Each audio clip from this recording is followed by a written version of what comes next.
Hello. Balik lagi di channel Spoiler Moon dan kita akan lanjutkan lagi kisah hidup Fang Yuan. Di part sebelumnya, Fang Yuan telah membuat keputusan bahwa kedepannya dia akan mulai menekuni jalur transformasi. Karena itu, dia meminta Langya untuk menyempurnakan gu perubahan bentuk.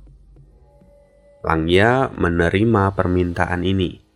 Namun, dia juga meminta Fang Yuan untuk ikut menyempurnakan gu perubahan bentuk.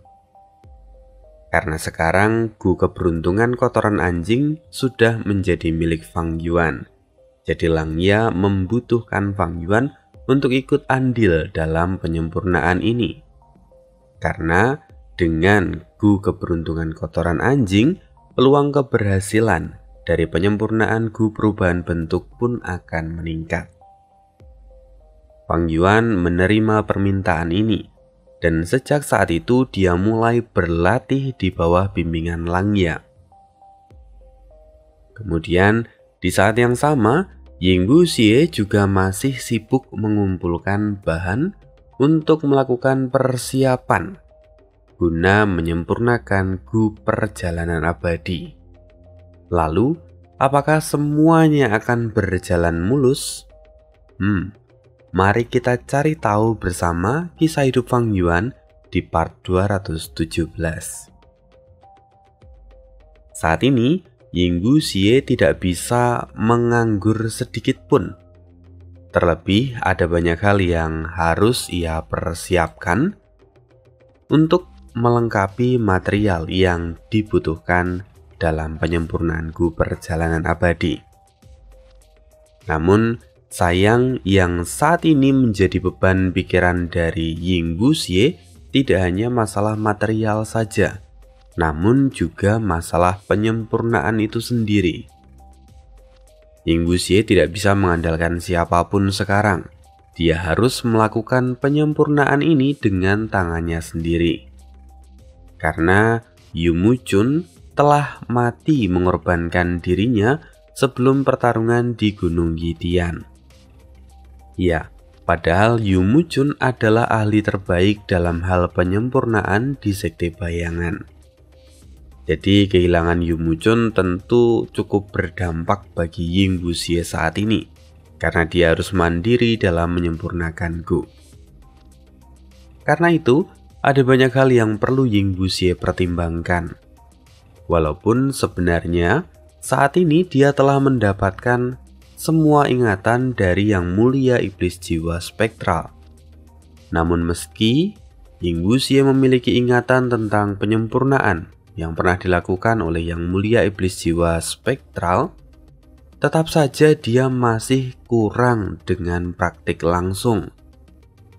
Maka tidak heran kalau Ying Wuxie berusaha mengumpulkan sebanyak mungkin bahan untuk melakukan penyempurnaan gu perjalanan abadi. Saat ini, Ying Wuxie telah mengumpulkan 9 set bahan untuk menyempurnakan gu perjalanan abadi. Sementara itu, di sisi lain di tanah Langya, Fang Yuan sendiri baru selesai berdiskusi dengan Langya. Diskusi ini adalah tentang persiapan mereka sebelum nanti memulai penyempurnaan. Dalam diskusi itu, Langya menekankan perjanjiannya dengan Yang Mulia Iblis Surga Pencuri, bahwa pewaris dari Yang Mulia Iblis Surga Pencuri memang dapat meminta 3 permintaan pembuatan gu pada Langya. Namun, ada ketentuan yang berlaku, bahwa kalau yang diminta adalah gu fana, maka Langya berkewajiban untuk membuatnya sampai berhasil. Sama seperti dulu ketika Fang Yuan meminta Langya untuk menyempurnakan gu gerbang bintang, Langya sampai 3 kali melakukan penyempurnaan hingga akhirnya berhasil menyempurnakan gu gerbang bintang. 2 percobaan sebelumnya gagal, dan semua biayanya ditanggung oleh Langya. Intinya sampai berhasil kalau gunya adalah gu fana. Tetapi kalau gu yang diminta adalah gu immortal, maka ketentuan ini tidak berlaku. Alias, Langya hanya berkewajiban untuk menyiapkan bahan dan melakukan penyempurnaan satu kali saja. Entah berhasil atau tidak, itu bukan urusan Langya. Yang penting, Langya akan menyiapkan bahan dan menyempurnakan gu yang diminta sebanyak satu kali, kalau itu adalah gu immortal. Tapi tentu saja, Langya berkewajiban untuk berusaha semaksimal mungkin.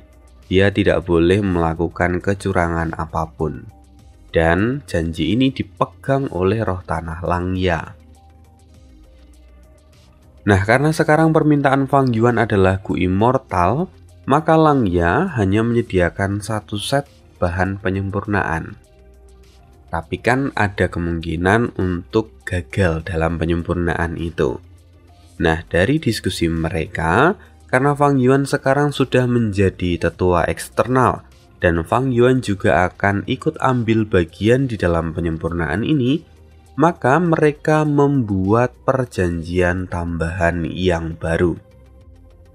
Isi dari perjanjian itu adalah kalau penyempurnaan pertama gagal, maka Langya akan tetap membantu penyempurnaan berikutnya. Dengan catatan bahwa Fang Yuan yang harus menyiapkan material abadinya sendiri. Dan Langya berkewajiban untuk membantu Fang Yuan sampai penyempurnaan itu berhasil.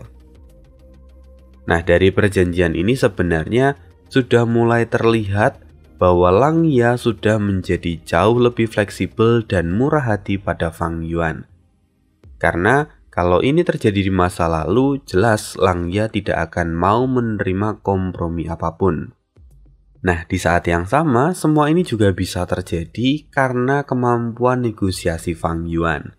Dia dapat mempengaruhi Langya sampai kemudian menyetujui usulan yang dia berikan. Ya, kesepakatan ini menurut Fang Yuan adalah yang terbaik. Bahkan jika penyempurnaan pertama gagal dan dia harus menyiapkan bahan untuk penyempurnaan berikutnya, Fang Yuan sama sekali tidak keberatan. Lantaran saat ini Fang Yuan adalah orang kaya. Kita harus ingat bahwa di dalam apertur abadi Fang Yuan sekarang, dia itu bisa menghasilkan hingga 16 batu esensi abadi dalam satu hari di dalam apertur Fang Yuan. Waktu di dalam apertur Fang Yuan. Padahal satu hari di dunia luar itu setara dengan 60 hari di dalam apertur Fang Yuan. Jadi dalam satu hari di dunia luar, Fang Yuan sudah bisa mendapatkan hingga 960 batu esensi abadi. Hampir 1000. Lalu kalau misalnya dibandingkan lagi dalam waktu 2 bulan di dunia luar, atau setara dengan 10 tahun di dalam apertur Fang Yuan bisa mendapatkan hingga 58.400 batu esensi abadi. Jumlahnya sangat besar. Maka wajar kalau pada bencana duniawi pertamanya, Fang Yuan dapat menghabiskan puluhan ribu batu esensi abadi. Bisa dikatakan saat ini, Fang Yuan adalah orang yang sangat kaya. Terlebih Fang Yuan juga masih mendapatkan pendapatan dari perdagangan yang ia lakukan, baik itu gunyali ataupun perdagangan material abadi yang lain. Jadi sekarang kemampuan finansial Fang Yuan itu bahkan tidak kalah dengan para ahli di peringkat 7 atau bahkan para ahli di peringkat 8. Kekayaannya sungguh meroket luar biasa. Ya, begitulah kondisi Fang Yuan sekarang. Dan waktu terus berputar, Fang Yuan terus berlatih. Sekarang kita kembali ke Earth Abyss, tempat di mana Ying Wuxie bersembunyi. Xinu, sekarang dia telah kembali dari dunia luar dan dia segera memberi laporan. Tuan, saya sudah melihat situasi yang ada di luar.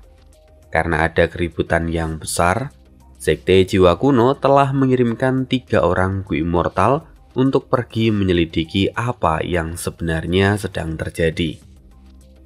Kemudian sesuai dengan instruksi Anda, saya telah memancing beberapa binatang buas kuno dan juga 5 kelompok binatang buas kuno terpencil untuk pergi ke arah mereka bertiga. Dengan begitu, saya yakin mereka akan sibuk untuk beberapa waktu ke depan. Mendengar itu, Ying Wuxie tampak puas dan mengangguk. Kau melakukan tugasmu dengan baik. Namun tetap saja, kehendak surga ada di mana-mana, jadi kita tidak boleh lengah. Lagi pula, ketika aku mulai memperbaikiku, akan sangat mungkin kehendak surga ikut campur di dalam mempengaruhi para Gu Immortal supaya mereka datang dan merusak semua rencana kita. Xinu pun mengangguk. Tuan benar, namun jika mempertimbangkan kondisi dari para Gu Immortal itu, kita rasa-rasanya masih punya waktu. Meskipun Xinu adalah jenis varian manusia batu atau Rockman, namun Xinu cukup cerdas, sehingga dia bisa membuat prediksi dan juga kesimpulan dengan akurat. Tapi Ying Wuxie sangat mengerti logika berpikir Xinu. Ying Wuxie sadar bahwa yang mereka lawan bukan hanya Gu Immortal, melainkan kehendak surga. Ying Wuxie berkata, lawan kita bukan hanya para Gu Immortal itu, melainkan juga kehendak surga. Kau mungkin belum melihat kekuatan dari kehendak surga, tetapi kehendak surga dapat dengan mudah mempengaruhi segala sesuatu untuk menyerang kita.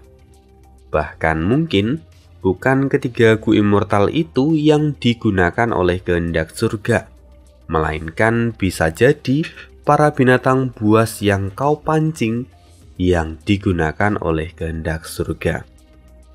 Situasi akan semakin tidak jelas, karena itu kita tidak boleh lengah sedikit pun. Mendengar itu, ekspresi Xinu berubah menjadi masam. Jika sampai kelompok binatang buas itu yang menyerang kita, maka apa yang bisa kita lakukan? Jelas sekali, serangan dari para binatang buas kuno dan juga binatang buas kuno terpencil itu tidak lebih mudah daripada serangan para Gu Immortal. Karena jika mereka diserang oleh kawanan binatang buas ini, situasi mereka justru akan menjadi jauh lebih gawat. Ying Wuxie lalu menjawab, tidak perlu takut. Lagi pula para binatang buas itu hanya pengalih perhatian. Sementara kita memiliki senjata utama yang tidak lain tidak bukan adalah formasi super ini. Rupanya saat ini di seluruh tempat persembunyian itu telah dilingkupi oleh formasi super, di mana itu adalah peninggalan dari sekte bayangan di masa lalu. Formasi ini bukan formasi biasa, karena formasi ini mencakup semua aspek. Termasuk salah satunya adalah menyembunyikan diri dari kehendak surga. Kemudian menghindari penerawangan dari para Gu Immortal dari jalur kebijaksanaan. Dan ada juga yang paling penting, bahwa formasi ini dapat digunakan untuk membantu proses penyempurnaan Gu. Karena Ying Wuxie kurang dalam kemampuan menyempurnakan Gu, maka dia bertujuan menggunakan formasi ini untuk menutupi atau mengurangi kekurangannya. Melihat tuannya yang penuh dengan persiapan, Xinu tersenyum. Dia mulai merasa bahwa sepertinya kekhawatirannya terlalu berlebihan, karena semuanya telah diperhitungkan oleh Ying Wuxie. Kemudian Ying Wuxie berkata lagi, aku tidak menghancurkan Spring Autumn Jicanda, padahal di dalamnya terdapat kehendak surga. Maka sudah pasti kehendak surga mengetahui lokasi kita. Namun ini bukan masalah. Bahkan jika Gu Immortal peringkat 8 pun pergi menyerang kita, kita masih punya waktu sebelum formasi dihancurkan. Sekali lagi, Ying Wuxie telah mempertimbangkan segalanya. Selain itu, Ying Wuxie juga tidak mau menyerah pada Spring Autumn Cicanda, karena Fang Yuan saja bisa menghancurkan rencana 100.000 tahun dari Sekte Bayangan hanya menggunakan Spring Autumn Cicanda yang hanya peringkat 6. Karena itu, Ying Wuxie menilai Spring Autumn Cicanda sangat tinggi. Belum lagi, saat ini target utama dari kehendak surga bukanlah Ying Wuxie melainkan Fang Yuan. Jadi, Ying Wuxie merasa bahwa Spring Autumn Cicanda ini masih akan berguna untuknya di masa depan. Ying Wuxie menghela nafas sejenak, lalu dia berkata, "Sudah tidak ada waktu lagi, kita harus segera memperbaiki Gu Perjalanan Abadi. Xinu, aku akan mengaktifkan formasi ini dan mengirimmu ke inti formasi. Kau akan membantuku dalam proses penyempurnaan Gu ini." "Baik Tuan, saya akan melakukan yang terbaik. Bahkan jika itu artinya saya harus mempertaruhkan hidup saya," kata Xinu sambil memberi hormat. Kemudian Ying Wuxie pun mengaktifkan formasi besar itu, lalu mengirimkan Xinu ke inti formasi. Selain Xinu, He Laolan dan juga Tai Baiyunseng juga ikut dikirim ke dalam inti formasi. Ying Wuxie pun mulai melakukan penyempurnaannya. Dan waktu terus berputar, setengah bulan pun berlalu. Kini di tanah terberkati Langya, akhirnya persiapan untuk penyempurnaan Gu perubahan bentuk telah selesai. Latihan khusus yang Fang Yuan lakukan juga telah selesai. Jadi sekarang adalah waktu yang tepat untuk menyempurnakan Gu perubahan bentuk. Fang Yuan kini berdiri di atas benua awan yang ada di tanah Langya. Kini dia menatap Langya dengan ekspresi serius. Sementara Langya pun kini tampak sangat tenang dengan penampilan manusia berbulunya yang sangat garang. Langya mulai memobilisasi tanda Dao yang tersebar di sekitarnya. Dia berkata, "Sebagian besar tanda Dao di tanah ini adalah tanda Dao dari jalur penyempurnaan. Mereka semua akan menjadi bantuan besar dalam proses penyempurnaan yang akan kita lakukan. Apa kau sudah siap? Ayo kita mulai." Fang Yuan pun mengangguk, dan segera Langya memulai penyempurnaan itu. Kemudian muncullah gumpalan cahaya di depan Langya. Gumpalan-gumpalan cahaya itu perlahan naik dan menerangi seluruh tanah terberkati Langya. "Hei, apa itu? Di langit ada gumpalan cahaya yang menyilaukan. Indah sekali, itu sesuatu yang luar biasa. Mungkinkah itu kenaikan dari para Gu Immortal?" kata para manusia berbulu yang ada di 3 benua yang berbeda. Semua para manusia berbulu kini memandang ke langit dan tampak sangat terpesona. Sementara Fang Yuan yang terus mengamati apapun yang terjadi di sana, dia berkata, "Setiap cahaya ini mengeluarkan aura dari Gu Immortal. Apakah ini adalah komponen dari rumah Gu kuali penyempurnaan?" Mendengar itu Langya pun mengangguk. "Tebakanmu benar, tapi sayangnya sebagian besar Gu Immortal yang ada di dalam rumah Gu ini telah hilang. Karena itu, sekarang rumah Gu ini tidak lagi sempurna.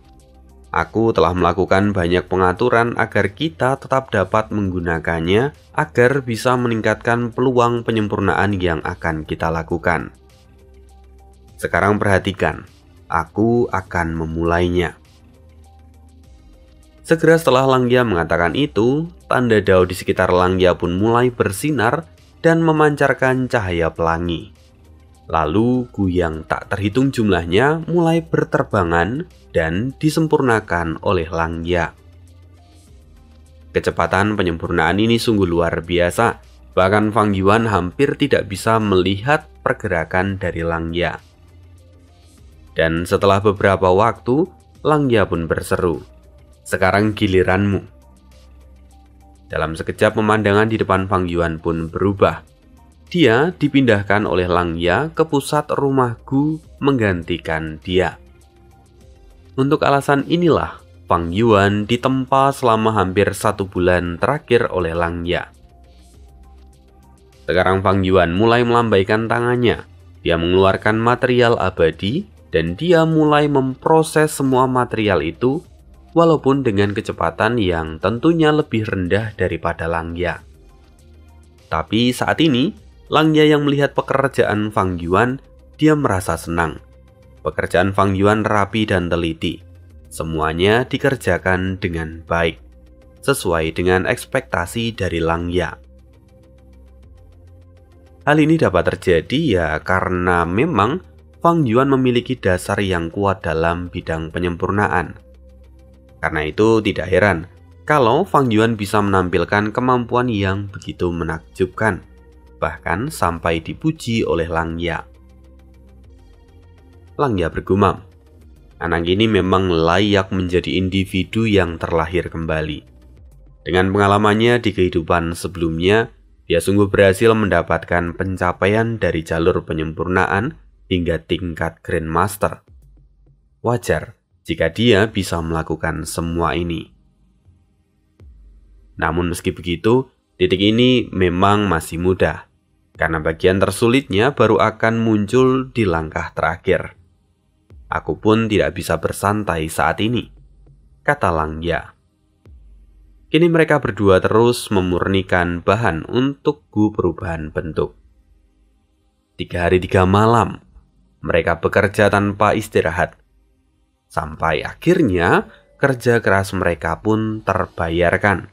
Mereka berhasil menyempurnakan Gu perubahan bentuk yang tidak lengkap. Ini adalah bahan mentah untuk menyempurnakan Gu perubahan bentuk yang sesungguhnya. Namun, sudah bisa mencapai titik ini sudah membuat Langya terlihat gembira. Tampaknya penyempurnaan pertama ini akan berhasil dengan mudah. Penyempurnaan pun dilanjutkan dan bak petir di siang bolong, kegembiraan yang Langya rasakan langsung terusik. Karena tiba-tiba saja ketika penyempurnaan dimulai lagi, kesengsaraan surgawi terbentuk. Langya pun berseru, "Jangan khawatir, ini hanya kesengsaraan dari peringkat 6. Ini bukan masalah." Langya yang sebelumnya mencoba menenangkan Fang Yuan, tiba-tiba dikejutkan dengan apa yang terjadi. Matanya melebar saat melihat intensitas dan aura dari kesengsaraan yang melampaui standar penyempurnaan Gu peringkat 6. Bagaimana ini bisa terjadi? Langya pun sampai terkejut dan kebingungan. Sementara Fang Yuan, dia tampak menggertakkan gigi untuk mempertahankan konsentrasinya. Dia berseru, "Tetua tertinggi, tolong urus penyempurnaan ini. Aku akan mengurus kesengsaraan itu." Langya segera melambaikan tangannya dan menahan Fang Yuan. "Tidak, saat ini adalah waktu yang genting, dan kau tidak bisa pergi. Kau adalah pemilik keberuntungan kotoran anjing. Kau harus tetap ada di sana. Jadi serahkan saja kesengsaraan ini padaku." Mendengar apa yang Langya katakan, Fang Yuan hanya bisa menurutinya. Setelah itu, sekitar 10 manusia berbulu yang sudah ada di tingkat immortal segera datang menghampiri Langya dan berdiri di sekitar Langya. Lalu kemudian cahaya perak pun mulai bermunculan di sekitar mereka. Setelah beberapa saat, muncullah raksasa perak dengan sulur yang sangat besar. Ya, inilah formasi pertempuran nomor 2 di era zaman kuno, Solor Raksasa Surgawi. Sementara itu, kita akan berpindah ke Earth Abyss lagi. Saat ini Yinggu Xie tampak terengah-engah. Matanya pun memerah seperti seorang penjudi yang telah kehilangan hampir seluruh uangnya. Ini terjadi karena selama setengah bulan ini, Yinggu Xie telah mencoba memperbaiki Gu perjalanan abadi berulang kali. Total sudah 7 kali dia gagal. Karena itu Yingbu Xie tampak frustasi. Sial, aku hanya memiliki 2 peluang yang tersisa. Padahal aku memiliki formasi besar yang membantuku. Tapi aku masih gagal sampai 7 kali. Apa ini karena gaya penyempurnaan manusia yang memiliki tingkat keberhasilan yang lebih rendah daripada penyempurnaan manusia berbulu? Apa sebenarnya yang salah? Jika memang semua ini karena gaya penyempurnaan manusia, maka aku tidak bisa melakukan apapun, karena aku pada akhirnya akan tetap menggunakan gaya manusia daripada gaya manusia berbulu. Bahkan jika Yu Muchun masih hidup, aku juga tidak akan menggunakan metode penyempurnaan manusia berbulu, yang mana metode ini akan menggunakan esensi surga dan bumi. Hal ini tentu akan sangat berbahaya untukku yang diawasi oleh kehendak surga, karena penggunaan esensi surga dan bumi akan menjadi celah untuk masuknya kehendak surga yang akan ikut campur untuk menggunakan bencana kesengsaraan dan bisa membahayakan nyawaku. Sekarang, karena Fang Yuan mencoba menyempurnakan Gu perubahan bentuk dengan metode manusia berbulu Langya, maka dia pasti mengalami kesulitan yang besar saat ini. Aku sungguh merasa kasihan padanya. Mungkin aku harus mengucapkan semoga sukses kalau aku bertemu dengannya saat ini. Yingbu Xie kemudian tertawa dengan keras setelah memikirkan kondisi dari Fang Yuan. Seolah-olah dia sampai melupakan kegagalan yang baru saja ia hadapi. Kemudian, dari kata-kata Yingbu Xie ini, akhirnya kita bisa tahu asal dari kesengsaraan surgawi yang muncul di tanah terberkati Langya. Walaupun Langya dan Fang Yuan tentu tidak akan sadar akan hal ini, karena pada dasarnya ketika penyempurnaan Gu dilakukan, memang bencana kesengsaraan itu dapat terpancing atau terpicu. Jadi mereka berdua pasti berpikir bahwa bencana kesengsaraan yang terjadi saat ini itu adalah hal yang normal, meskipun kekuatannya tidak normal. Lalu sekarang, di tanah terberkati Langya, petir terus menyambar-nyambar, suaranya menggelegar. Solor raksasa surgawi mencoba menghalau setiap petir yang datang menghantam formasi. Kini seluruh langit di benua awan bergetar hebat. Sial, ini adalah kesengsaraan gendang surgawi, kata Langya. Dia pun tampak terkejut serta kebingungan. Jika ini terus dibiarkan, maka kegaduhan ini mungkin akan mempengaruhi Fang Yuan. Dan jika itu terjadi, maka penyempurnaan ini bisa gagal kapan saja. Gumam Langya yang kini tampak cemas. Tapi sayangnya, Fang Yuan bukanlah anak kemarin sore. Jam terbangnya sudah tinggi. Jadi, jika hanya gangguan seperti ini, Fang Yuan bahkan tidak terpengaruh. Wajahnya pun kini tampak tenang dan pikirannya masih dingin. Kekhawatiran Langya terlalu berlebihan. Sementara itu, sekarang jari jemari Fang Yuan bergerak dengan cepat seperti bunga yang mekar. Dia dengan cepat dan konstan terus memperbaiki Gu yang ada di sekitarnya. Ledakan terus terjadi. Para manusia berbulu di dalam solor raksasa surgawi mulai gelisah. Ekspresi Langya pun tampak masam. Dia mendengus dan berkata, "Ini tidak bisa dibiarkan. Lihat gerakan pembunuhku. Dunia diam." Segera sekelompok besar Gu membentuk rangkaian dan memancarkan sinar berwarna perak ke seluruh penjuru tanah terberkati Langya. Cahaya itu menyilaukan sampai semua orang pun menutup matanya. Lalu saat mereka membuka mata, dunia benar-benar menjadi hening. Tidak ada suara guntur yang terdengar. Langya berhasil mengatasi kesengsaraan surgawi ini. Dia tampak sombong dan sesumbar. Jika ukuran gendang surgawi hanya segini, aku bisa mengatasinya. Bahkan jika ukurannya membesar hingga 10 kali lipat, aku masih akan bisa mengatasinya. Aku pastikan tidak ada yang akan mengganggu proses penyempurnaan yang sedang berlangsung. Namun, sesumbar adalah sesuatu yang tabu. Pamali kalau orang Jawa bilang. Tidak seharusnya dia menantang alam dengan sesumbar. Karena setelah Langya mengatakan itu, di langit mulai bermunculan gumpalan cahaya biru yang kemudian jatuh ke benua awan. Semua gumpalan cahaya biru itu terus membesar dan membentuk bayangan petir pesona biru.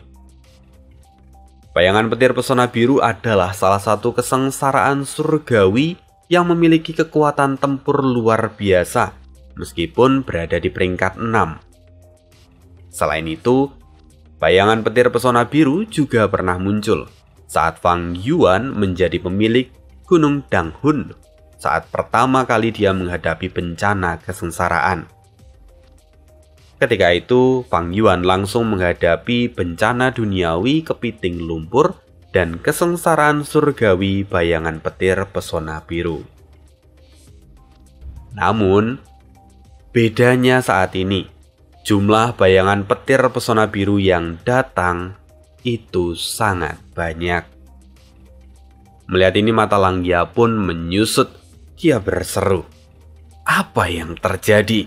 Mengapa ada kesengsaraan bayangan petir pesona biru di sini? Apakah ini kesengsaraan surgawi yang kedua? Tapi jumlahnya ada 20. Ini tidak normal." Jadi sekarang yang ada di depan Langya sekitar 20 bayangan petir pesona biru. Jumlah yang terlalu besar untuk ukuran bencana kesengsaraan dari penyempurnaan Gu peringkat 6. Bahkan selama Langya dulu hidup dan selama dia menjadi roh tanah, dia tidak pernah mendengar ada kejadian seperti ini. Apalagi yang mereka sempurnakan hanyalah Gu peringkat 6. Jadi bagaimana mungkin kekuatan kesengsaraan surgawi yang terbentuk bisa sebesar ini? Sementara saat ini Fang Yuan sendiri bisa merasakan urgensi dalam masalah ini. Langya kini tampak panik. Dia menggunakan gerakan pembunuh abadi yang lain. Segera tubuh raksasa perak bersinar dan ukurannya pun membesar hingga beberapa kali lipat. Sementara itu, saat ini 2 bayangan petir pesona biru sudah mengelilingi formasi yang ada di sekitar Fang Yuan. Langya melihat itu dan dia dengan sigap mengayunkan solor raksasa lalu menghempaskan kedua bayangan petir pesona biru yang mencoba menyerang formasi. Kemudian, sebagian besar lengan dari solor raksasa kini dikerahkan untuk menutupi formasi dan melindungi Fang Yuan. Langya mengirimkan pesan ke benak Fang Yuan. Situasinya buruk. Meski gerakan pembunuhku dapat menahan beberapa bayangan petir pesona biru, tapi penyempurnaanmu mungkin akan terganggu. Kau harus hati-hati sekarang. Serangan yang lebih kuat mungkin akan menimpamu. Jika kau gagal bertahan, maka penyempurnaan ini juga akan gagal. Semua yang telah kita lakukan akan sia-sia. Fang Yuan mengangguk. Dia tidak mengatakan apapun, tapi jelas terlihat bahwa ekspresi Fang Yuan saat ini sangat berat. Tanda dao dari jalur penyempurnaan yang tak terhitung jumlahnya memang membantu Fang Yuan dalam proses ini. Tapi di saat yang sama, gangguan dari bayangan petir pesona biru juga semakin intens. Dan itu membuat kecepatan Fang Yuan pun perlahan menurun. "Bajingan, nyah kalian para begundal!" teriak Langya yang terus menyerang bayangan petir pesona biru. Tapi sayang sekali, bayangan petir pesona biru memiliki kecepatan yang luar biasa. dan menyingkirkan mereka bukanlah perkara yang mudah. Karena tubuh mereka juga terbuat dari petir. Bahkan setelah mengerahkan seluruh tenaga, Langya hanya berhasil menyingkirkan 1 dari 20 bayangan petir pesona biru yang ada di sana. Situasinya menjadi sulit, tapi Fang Yuan masih berjuang dalam penyempurnaan yang ia lakukan. Meskipun saat ini di dalam benaknya sempat terlintas pikiran, untungnya ini adalah percobaan pertama yang kulakukan. Bahkan jika ini gagal, aku masih punya dana untuk mengumpulkan material abadi lagi. Pikiran Fang Yuan benar-benar terdengar positif. Tapi sesungguhnya ini agak aneh karena Fang Yuan terlihat hendak menyerah begitu saja dan menerima nasibnya. Seolah-olah ini bukan Fang Yuan. Ya, tapi apapun itu, saat ini Fang Yuan mungkin bersyukur karena ini masih percobaan pertama yang ia lakukan. Masih ada peluang berikutnya.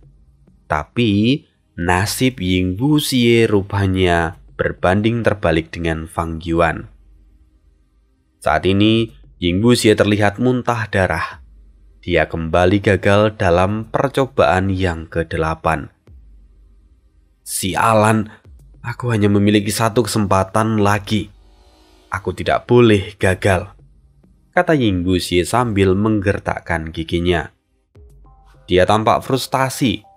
Dia tampak mempertimbangkan segala situasi dan akhirnya dia pun mengambil keputusan besar.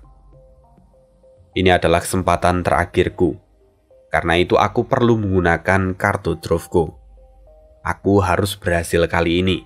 Karena kalau sampai aku gagal, maka serangan balik yang kuterima akan berlipat ganda. Aku harus melewati masa krisis ini, gumam Yingbu Xie. Kemudian, Yingbu Xie pun mulai menggunakan gerakan pembunuh abadi yang telah ia siapkan. Gerakan pembunuh ini berasal dari jalur jiwa, sehingga ketika diaktifkan, Yingbu Xie merasakan jiwanya seperti disayat pisau.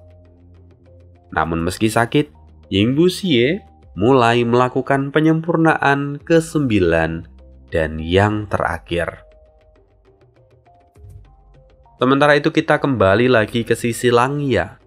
Saat ini Solor raksasa surgawi berada di ambang kehancuran. Para Gu Immortal, manusia berbulu, juga menderita luka yang parah. Bahkan beberapa dari mereka sudah pingsan. Baik Fang Yuan ataupun Langya, ini mereka tampak putus asa. Lain kali jika aku memperbaiki Gu, aku tidak akan pernah lagi menggunakan gaya manusia berbulu, kata Fang Yuan bersumpah dalam dirinya sendiri. Karena dia merasa bahwa kesengsaraan dari gaya manusia berbulu itu sangat sulit. Hingga membuatnya sadar bahwa gaya manusia jauh lebih aman. Sementara, Langya saat ini juga menghadapi masalahnya sendiri. Apa aku akan benar-benar gagal kali ini? Jika ini terjadi, maka reputasi tanah terberkatiku akan hancur. Sialan, semua ini gara-gara kesengsaraan surgawi yang konyol ini. Langya terlihat sangat marah. Sementara itu, di antara para Gu Immortal manusia berbulu, di sana ada Gu Immortal manusia berbulu yang dipanggil dengan nama rambut ke-6. Jadi memang penamaan mereka itu rambut pertama, rambut kedua, dan seterusnya. Rambut ke-6 terlihat seperti manusia berbulu biasa. Tapi sebenarnya dia adalah agen rahasia dari Sekte Bayangan. Dialah yang selama ini memberikan informasi pada Yingbu Xie. Jadi, Sekte Bayangan sebenarnya telah menempatkan 3 mata-mata di tanah terberkati Langya. 2 dari mereka telah menunjukkan diri pada saat Qin Baiseng menyerang tanah terberkati Langya di masa lalu. Namun, masih ada 1 yang tersisa, yaitu rambut ke-6. Dia berperan sebagai cadangan dan dia terus menyembunyikan dirinya sebagai rencana cadangan jaga-jaga kalau pada akhirnya rencana dari Sekte Bayangan gagal. Karena itulah sekarang rambut keenam adalah satu-satunya mata-mata dari Sekte Bayangan yang tersisa di tanah terberkati Langya. Dia berusaha untuk berkamuflase dan menyembunyikan diri sebaik mungkin. Sekarang penyempurnaan Gu perubahan bentuk ada di ujung tanduk. Mari hancurkan penyempurnaan ini bersama dengan raksasa perak, pikir rambut keenam sambil tertawa di dalam benaknya. Rambut keenam saat ini adalah salah satu pemegang kendali dari raksasa perak. Karena itu dia juga dapat mengendalikan raksasa perak tanpa bisa diinterupsi oleh Langya. Tujuan dari rambut keenam adalah menyerang bayangan petir pesona biru dan menghabiskan energi dari raksasa perak sehingga itu dapat menghancurkan raksasa perak. Kalau raksasa perak pada akhirnya hancur, maka bayangan petir pesona biru akan menyerang formasi dan itu tentu akan menggagalkan penyempurnaan yang Fang Yuan lakukan. Karena itu sekarang rambut keenam telah membulatkan tekadnya. Dia segera menggerakkan salah satu lengan dari raksasa perak dan kemudian dari lengan itu muncul cahaya yang sangat terang.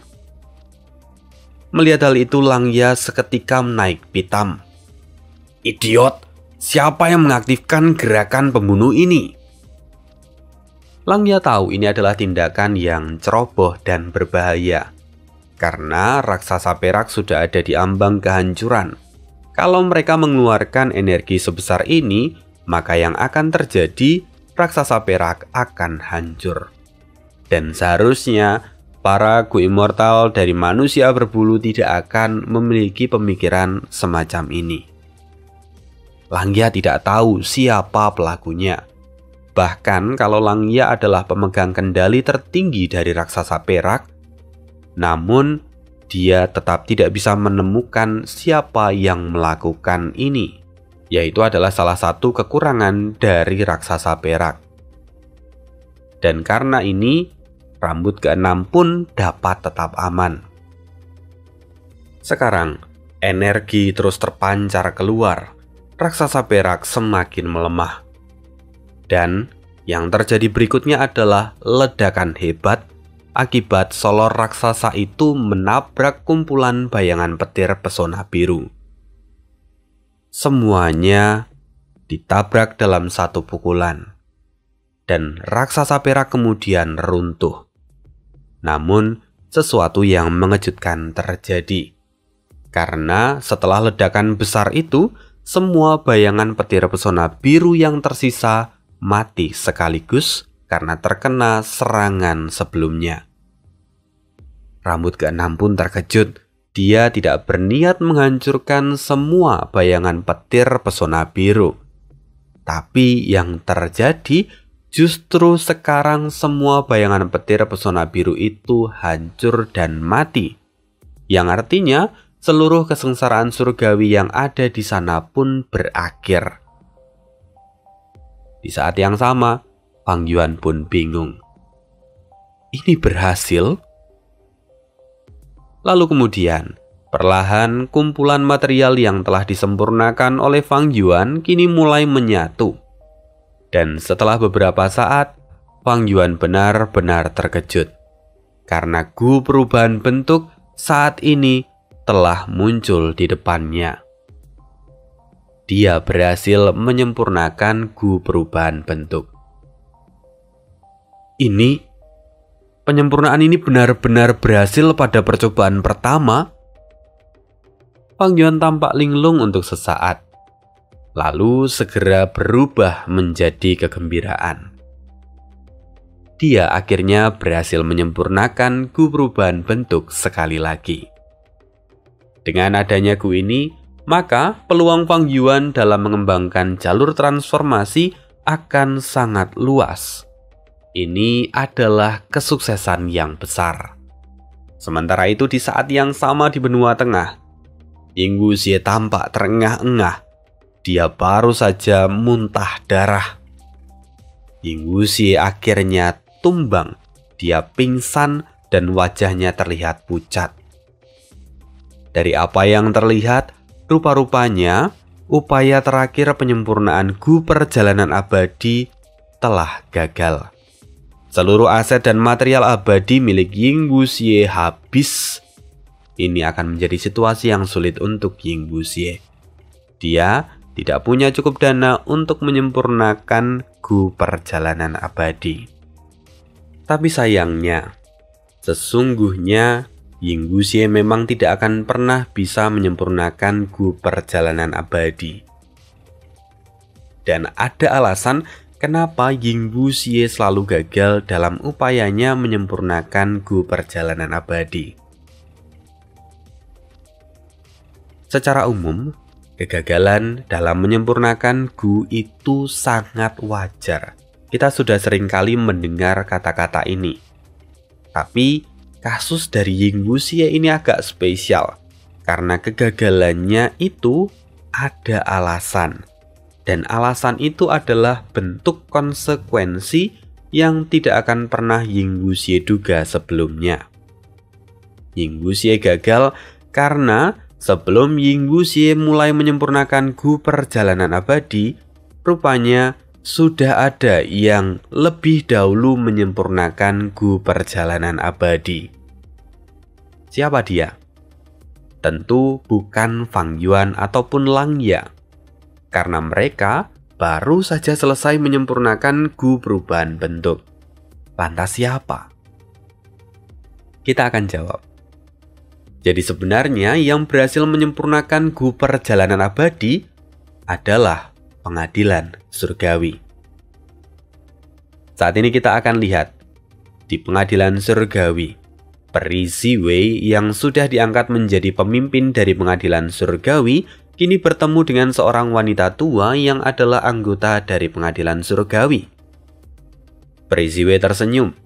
Dia berkata, "Jadi inikah Gu Perjalanan Abadi?" "Benar," kata wanita tua itu. Wanita tua ini memiliki punggung yang bungkuk, dengan rambut kuning dan wajah yang sudah berkerut. Dia sendiri sudah hidup selama lebih dari 1000 tahun. Peri Ziwei lalu berkata lagi, "Saya sungguh berterima kasih pada Anda. Bahkan jika Gu Perjalanan Abadi hanya ada di peringkat 6, tapi kita bahkan sampai membutuhkan bantuan dari Nenek Sa yang adalah Grandmaster hebat dari jalur penyempurnaan untuk menyempurnakan Gu Perjalanan Abadi ini. Saya sungguh malu mengatakan bahwa tidak ada orang lain yang bisa membantu kami selain Nenek Sa. Tetapi saya juga sangat berterima kasih akan hal ini. Ini adalah sebuah kehormatan untuk kami." Sekilas tentang Nenek Sa. Nenek Sa sebenarnya satu angkatan dengan pemimpin menara pengadilan surgawi sebelumnya yang kini sudah mati. Namun karena usia yang sudah semakin tua dan keberadaan dari Gu umur yang sulit untuk didapatkan, maka anggota dari pengadilan surgawi biasanya akan melakukan hibernasi untuk menunda kematian mereka. Hal ini juga ditujukan agar di masa depan kalau kekuatan mereka dibutuhkan, mereka dapat memberikan bantuan. Sama seperti Nenek Sa yang akhirnya memutuskan untuk bangun dari tidur panjangnya setelah mendengar kematian dari pemimpin menara sebelumnya. Nenek Sa kini terlihat menghela nafas panjang. Dia menanggapi ucapan dari Peri Ziwei sebelumnya. "Saya hanya seorang wanita tua dengan setengah tubuh di peti mati. Kehormatan apa yang ada di sana? Mungkin hanya inilah yang bisa saya lakukan untuk pengadilan surgawi. Jadi, saya ingin tahu apakah Gu ini dapat membantu Anda untuk menangkap Fang Yuan?" Peri Ziwei tersenyum. "Kemungkinannya tidak 100%, tetapi berdasarkan deduksi yang telah saya lakukan, setidaknya dengan mendapatkan Gu Perjalanan Abadi, kita akan memiliki peluang 60% untuk menangkap Fang Yuan." Mendengar itu kejutan melintas di mata Nenek Sa. Anda dan penguasa menara sebelumnya adalah ahli dari jalur kebijaksanaan yang hebat. Kemampuan kalian tidak diragukan lagi. Keduanya setara. Sekarang Anda mengatakan bahwa jaminannya 60%. Itu adalah peluang yang bagus. Mendengar apa yang dikatakan Nenek Sa, Peri Ziwei pun tersenyum. Jujur saja saya hanya beruntung. Karena sebelumnya saya mendapatkan beberapa informasi penting.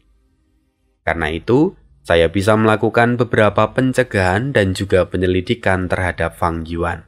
Karena alasan itu juga, sebelumnya anggota kita berhasil menangkap anggota dari Devi. Dari orang yang kita tangkap itu, kita mendapatkan banyak informasi. Termasuk salah satunya transaksi Fang Yuan dengan Feng Chanxi untuk mendapatkan cahaya purbakala. Oh, jadi karena itu Anda menyimpulkan bahwa Gu Perjalanan Abadi yang ada di tangan Fang Yuan telah hancur? Tanya Nenek Sa. Benar. Meski awalnya hanya dugaan, tapi setelah melihat Gu Perjalanan Abadi itu berhasil disempurnakan, maka itu artinya tebakan yang saya buat tidak salah.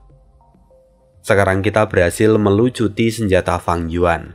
Kita mendapatkan Gu Perjalanan Abadi dan kita juga berhasil menyegel Spring Autumn Cicanda. Dengan begini, kita memiliki peluang besar untuk menangkap Fang Yuan, kata Peri Ziwei. Lalu Peri Ziwei menyambung lagi. Sekarang yang tersisa hanyalah bagaimana cara menemukan tempat persembunyian dari Fang Yuan. Kita tahu bahwa dia ada di benua tengah, tapi kita tidak mengetahui lokasi persisnya. Karena itu Nenek Sa, saya masih akan merepotkan Anda lagi. Saya ingin Anda membantu kami untuk memperbaiki menara pengadilan surgawi. Mendengar itu, Nenek Sa tidak tampak ragu sedikit pun. Dia langsung mengangguk dan berkata, pemimpin menara sebelumnya telah mati dan saya tidak bisa menyelamatkannya. Jadi sebagai penebusan dosa saya pasti akan mengembalikan menara pengadilan surgawi. Maka dengan begitu, saya tahu bahwa dia akan beristirahat dengan tenang di balik pintu kehidupan dan kematian. Jadi, untuk sekarang, saya akan pergi dan menyiapkan segalanya. Saya sungguh merasa berterima kasih, Nenek Sa, kata Peri Ziwei. Dan setelah mengatakan itu, Nenek Sa pun pergi, lalu Peri Ziwei memanggil anggota pengadilan surgawi yang lain. Peri Ziwei memerintahkan seluruh anggota pengadilan surgawi untuk melakukan penyelidikan tentang Devi dan juga mencari jejak dari Fang Yuan. Sementara Peri Ziwei sendiri akan mencoba melakukan deduksi dan mencari keberadaan Fang Yuan. Nah, sebentar. Disclaimer lagi, kita luruskan bahwa sepertinya dari tadi pembicaraan antara Nenek Sa dan Peri Ziwei yang menyebut Fang Yuan itu bukanlah Fang Yuan, melainkan Ying Wuxie. Ani sengaja di sini Ani nggak rubah dari awal dari Fang Yuan menjadi Ying Wuxie karena memang percakapan mereka membicarakan tentang Fang Yuan. Meskipun yang mereka maksud itu adalah Ying Wuxie yang berada di dalam tubuh zombie Fang Yuan. Jadi penyelidikan dari pengadilan surgawi itu sebenarnya hanya mengarah pada Ying Wuxie dan bukan Fang Yuan. Sementara Fang Yuan yang asli saat ini, dia ada di tanah terberkati Langya dan dia aman dari deduksi Peri Ziwei. Nah, begitulah kira-kira proses penyempurnaan yang terjadi hari ini. Meskipun Fang Yuan harus menghadapi kesengsaraan surgawi yang nggak ngotak, tapi pada akhirnya Fang Yuan berhasil menyempurnakan Gu perubahan bentuk dalam satu kali percobaan. Sementara di saat yang sama, rupanya Ying Wuxie justru gagal, bahkan sampai 9 kali. Gagal menyempurnakan Gu Perjalanan Abadi. Dan di akhir cerita tadi, kita tahu bahwa alasan kegagalan itu sebenarnya bukan tanpa alasan, melainkan disebabkan oleh pengadilan surgawi yang telah lebih dahulu menyempurnakan Gu Perjalanan Abadi. Jadi setelah menara pengadilan surgawi mendengar kabar kalau Yinggu Xie mencari cahaya purbakala, Peri Ziwei langsung berpikir bahwa Yinggu Xie pasti berniat untuk menyempurnakan Gu Perjalanan Abadi. Dengan kekayaan yang dimiliki oleh pengadilan surgawi, tentu mengumpulkan material abadi untuk menyempurnakan Gu Perjalanan Abadi itu tidak sulit. Maka tidak heran kalau pengadilan surgawi bisa start lebih dahulu dan pada akhirnya mendahului Yinggu Xie dalam penyempurnaan Gu Perjalanan Abadi. Nah, begitulah kisah hari ini. Dan Anda rasa cukup untuk kisah hari ini? Kita akan sambung lagi di video berikutnya. Sekian, terima kasih dan bye.